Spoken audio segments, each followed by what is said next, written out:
What's up, strongest men, women, and children from blocks all around the world? I am my block's strongest man, and tonight I have a very special guest for you, Mauser block overhead record holder, Steve Schmidt.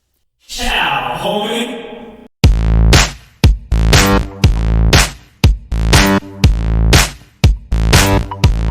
Welcome back to My Block's Strongest Man, where we bring strongman into the mainstream by discussing all of the latest strongman events in the greatest analytic detail that you'll find anywhere on YouTube. If you haven't done so yet, subscribe to this channel. Make sure to comment below whether you agree or disagree with my videos. I love the engagement, and I respond to every single comment. Now on to today's topic. Okay, cool. Yeah, I was reading online. Didn't you have a garage gym for a while?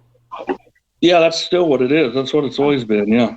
Okay, cool. I've just built it up over the years. But, yeah, when it gets down to it, it's just a garage gym. And that whole idea of what I wanted to build came, I don't know how many years ago it was now. I'm getting old. It was over 10 years ago, though, when I got invited to go to West Side, and that's in Ohio, too. And I went there and, being under Louis and having him teach you so much, I took a tremendous amount away from it, but one of the biggest things I took away from it was his group mentality he built there. Like, you didn't just show up and lift on your own or nothing like that. You were told what time to show up, and there was a group waiting on you. In that group, you all like worked hard together, and it's kind of like you succeeded together or you failed together while you were there. So I was like working and then, driving 2 hours multiple times a week to get there, and then 2 hours back. It was pretty crazy, but wow. To lift at West Side at that point in my life was a dream. So, it was easy to do that. But after like a year or so, I was like, I gotta do this, but do this in my area. So I started just trying to find some like-minded people, and that's what started it. And that's why I built the building. It was like not actually to train people for a living. I never thought I would do that. It was just to get a solid group that we could train, after work. That's cool. When you train clients, kind of what would you say is your general training philosophy? Like some coaches push harder, some are more compassionate. Kind of what's your general philosophy? I think a lot of people, it's almost like therapy for them. And no, I'm not the guy that's going to be screaming at you like a drill sergeant at all. Well, I'll sit down and talk to them, and I'll try to feel them out. And there's definitely a friendship that happens there. And at least, I've had people now coming for years like that. And I'm more about just figuring out what they want and then trying to push them into that direction of what they want, But I'm all about them having fun and enjoying it. Sometimes people just want to, work out and talk. Yeah. I'm not sitting there trying to make a professional athlete out of them or anything. It's what they want. Yeah, that's interesting. Building the relationship. That's interesting. Mm-hmm. Yeah, I think that's a huge part of it. Yeah. Yeah, absolutely. So what kind of implements do you have in there? I know guys like Stan Carradine, for example, has a tremendous number of implements in his garage. As far as strongman wise, pretty much anything to simulate anything you would come across, like, stones and yoke and farmers, frames over the years. I think, any kind of pressing implement, we're always like, my group's always been like real huge on pressing. So there's like 3 or 4 logs and a multiple axles and Viking press and just anything. I've been doing it so long, anything you're going to run into in a competition or something, that we have a way to do it. Yeah. Cool. So now that I have an expert on here, and by the way, let me just say, I've interviewed Jamie Wilson before, and I asked him, if I wanted to learn how to press a Mauser block, what should I do? Give me your advice. And he totally deferred to you. He said, my advice is go to the man, ask Steve Schmidt. When I didn't have one, it was field stones that I had gotten out of the fields and stuff around my house. And I tried to pick ones that looked kind of like a block in shape. And I just pressed those. I can't remember what one it was, but I remember Magnus, when he had the record for a long time in that stone press. So I would watch that and kind of see what they were pressing size-wise and try to find something like that. But nothing's really, naturally shaped well. So, but it's such a challenge, and it was always fun. We used to do that before we even knew, that the block thing was coming up or anything. But that's what I trained on before the block. And at first, the block is so unbalanced and hard and shaky that a push press wasn't even in the realm. So I know when I first went and competed at Paul Mauser's show for the first time to set that record, I think it was at 340 or 341. My strict log was at around 405. So it was kind of like an easy strict press at the time. I mean, it's still hard to get it up there and get it balanced. Like the clean on the Mauser on a block to me is almost as hard as the press, or harder sometimes. It's getting it set right. Okay. And then once I get it set right, then I can press it fairly easy. But yeah, I just did natural stones. So and then I did a lot of strict pressing with logs and axles and stuff. Yeah, I think you had a recent post where you were doing a 401-pound natural stone over a bar. Is that right? Yeah, just as a load. I've been messing with that stone, and it's been getting better lately. There's been times where I couldn't budget over the last few years, especially when I was working more hours. But yeah, right now I'm getting familiar with it. Magnus he's having a show. If COVID doesn't knock it out, I think it's slated for July of this year, and it's going to be a stone pressing championship. But also the other events are all dealing with naturals, like the Hoosfell. It's going to be there. There's going to be a farmer's walk, but with rings and more like a lighter Denny, but a farmer's walk version. So I'm trying to incorporate a lot more natural stones right now to get ready for that. Oh, that's super interesting. If there's a website for that or whatever, shoot me over the info. I'll definitely promote it. That sounds really cool. Okay. Yeah, I will. He had sent it out, but it had gotten canceled last year, and I just don't know with the COVID restrictions if it'll happen this year or not. Okay. So how did you first find that stone? Do you just like go out in the forest and look for a big stone? just in where my dad farms and stuff, and then I'm big into fossils and arrowheads. So especially down along one of the rivers near where we farm and stuff, I would always be down along there looking and stuff. And there's just so many big rocks along there, and it was just natural. At first, I would find ones that were, man, that'd make a good loading stone, kind of like an Atlas stone, but more difficult. And so I'd grab one of those and try to get it to the truck, and then get it in the truck if I could, and take it back. And that's how I got them at first. And then, I started to just specify more that would look like a pressing stone. Yeah, I mean, I think the stories of how guys and girls get their stones is just super interesting because, like an Atlas stone, somebody can fabricate that, right? It's a certain dimension and things like that. But when you need a natural stone that's kind of off on its dimensions and whatever, I'm always super interested to hear how people get them. Like I asked Matt McDougall, who's a really promising amateur who was at Mammoth as well. And I asked him the same question. He's like, I literally went out in the forest and looked for a stone the right size. And that's how it was basically. Yeah. And once in a while, when you're out in the field working the ground, you'll knock a big one up and it's just too big. It's going to damage the stuff. So you either try to roll it off or you try to set it on it and get it up out of the way. And you'll find them that way too. Right. Yeah. So kind of back to the Mauser topic. What are some things that make it so difficult for so many people? Obviously, you excel with it, but not everybody does. I mean, I think it's a lot of the balance. And I think to get it, how when you get a log like shelved up here, you get the axle in your rack. That's how I call it anyways, where you're transitioned from the clean and you're going to do a press. I think getting it in that shelf or in your rack is very difficult with a block. That's why, I lean over real far back. Some people snap it into place, like a lot of the lighter weight guys that are faster and more agile. And Jessica kind of does that with a one hand. You'll see her snap it under. Some guys do both. And that's how they get it in the rack. But I think getting it on that level, because if you're going to miss a block, it's usually too far forward and you just haven't gotten under it.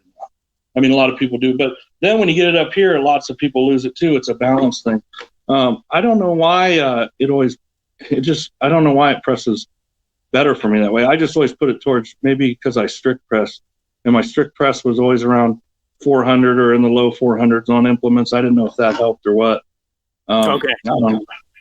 Yeah, that's interesting. Jessica actually told me in our interview that she does it that way because she's favoring an elbow injury on one of her arms. Oh, really?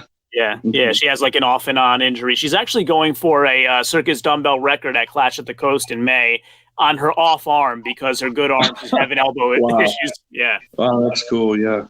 Yeah, it's crazy.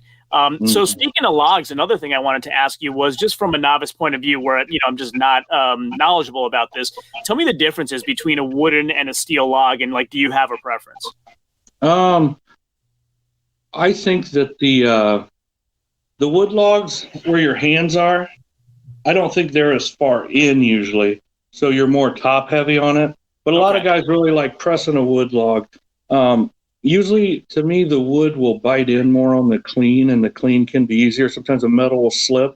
So if I was going to clean, and sometimes a wood log will bite more onto your clothing, and that seems easier. But I don't press a wood log enough, so at lockout, I will always feel it kind of tip and dip.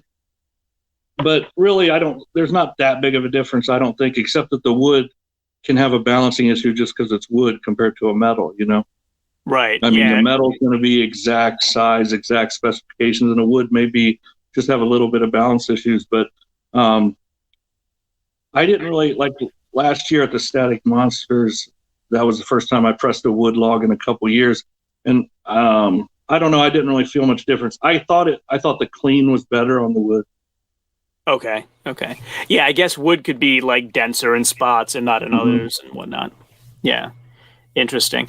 So, would you say overhead pressing in general is kind of your favorite event? And if so, which one? Like axle, log, Mauser, what do you like the best?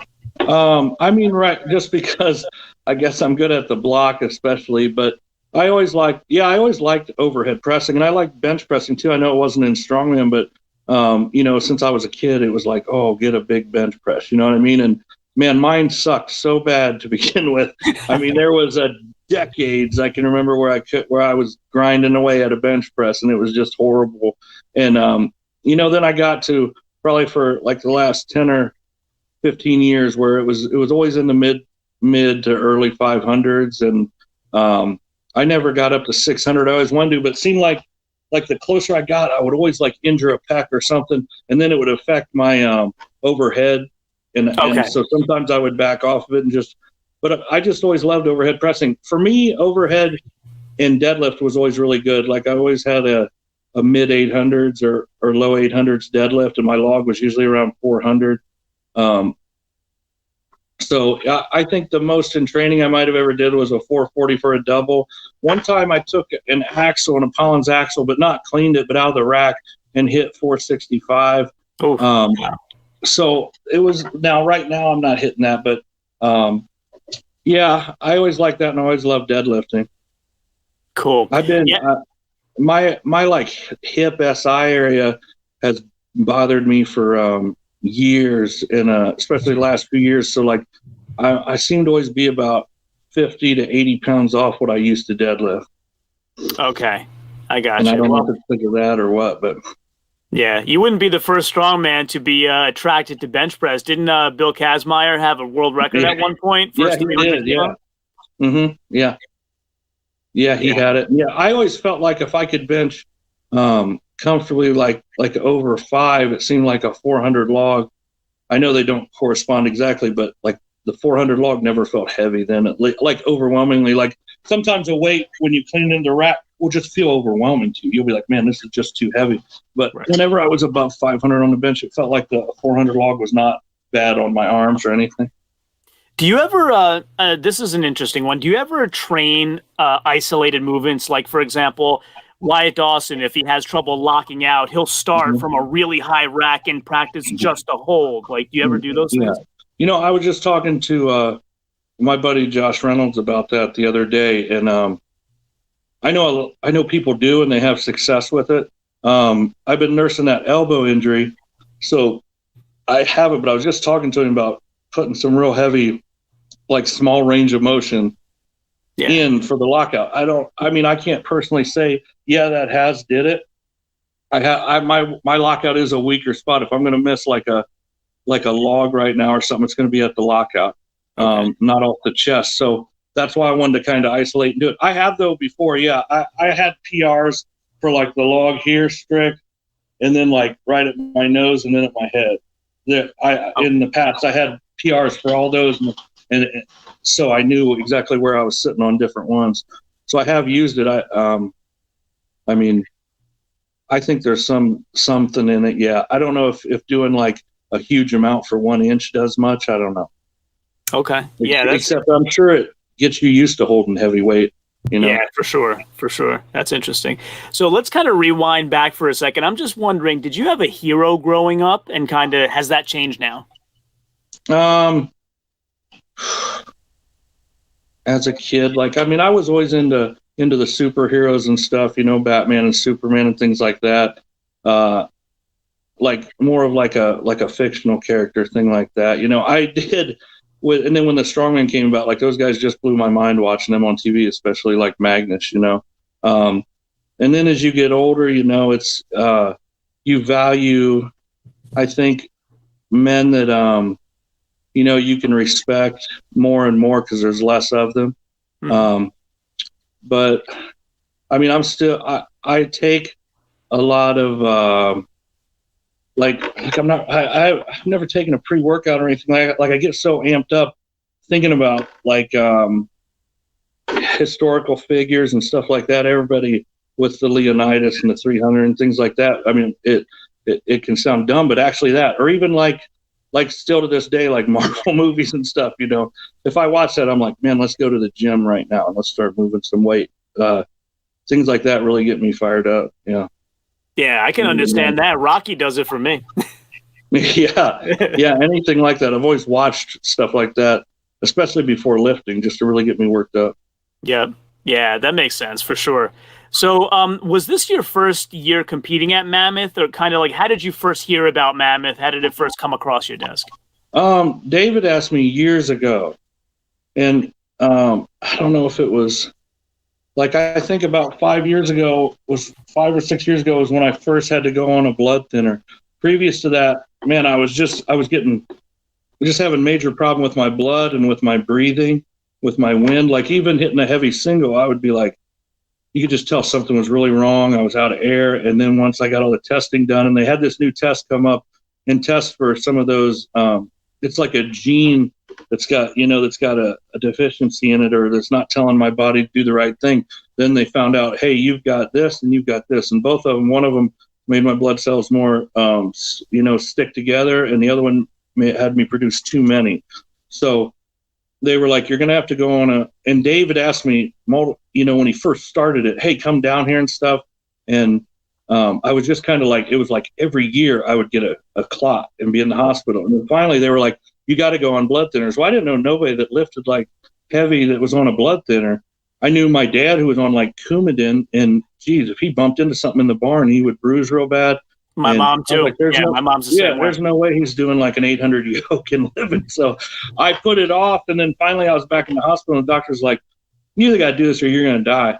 I've learned a ton about your background, your pressing pedigree, some training tips. I got a lot of great stuff out of this wonderful conversation we've had together, and so grateful that you made the time to hop on. Why don't you take this time now to kind of tell people how they can follow you and anything you'd like to promote? I don't know if you're sponsored at all, but feel free to promote whatever you like.